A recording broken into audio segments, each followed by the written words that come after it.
We're real life sisters, Kay and Shi, and we real life want to be your sisters too. Welcome to the family. No takesies backsies. Now let's get on with the Kay and Shi Show.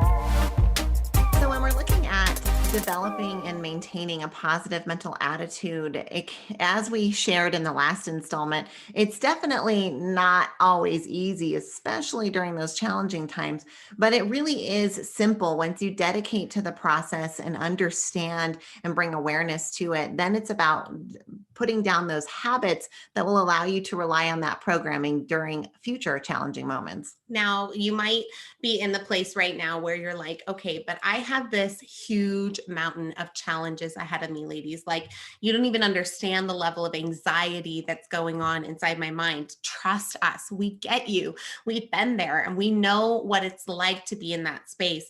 And it really starts with this understanding that you're worth having a positive mental default.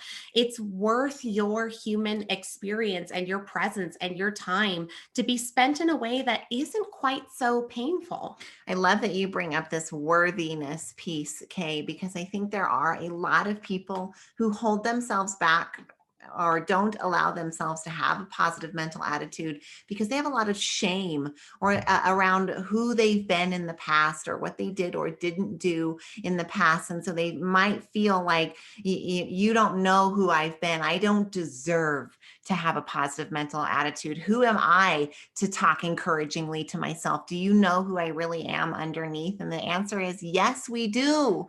You are a beautifully created human being. You are a spiritual being having a human experience. You have mistakes in your past. You have things you wish you could change, but ultimately who you are and where you are right now is all you have. And from there, you can decide who you want to be in the future. But this very moment is all you have. So who you've been in the past or what shame you're carrying around with that. Let me just big sister on you here for a minute. Quit that. You quit that. You are worth having a positive mental mindset. And it really all comes down to cultivating that self-love, right? You come to this base space of I'm worthy. I am worth having a positive mental mindset. Okay, well now start proving it to yourself, right? When I talk about we're talking about cultivating self-love, this is not, the bubble bath. This is not, necessarily that self-care, but we're talking about loving yourself enough to know that when your time is being spent, that you have this opportunity to either have it be constructive time and time that fulfills you and time that opens you up to more possibilities in life, or time that depreciates you, that hurts you. Have you ever spent some time with yourself in your internal environment and you get done, you're like, ow. That did not feel good. I did not enjoy the session with myself that I just spent. And we'll share some of our strategies a little bit later in some later installments here on how we kind of combat those moments.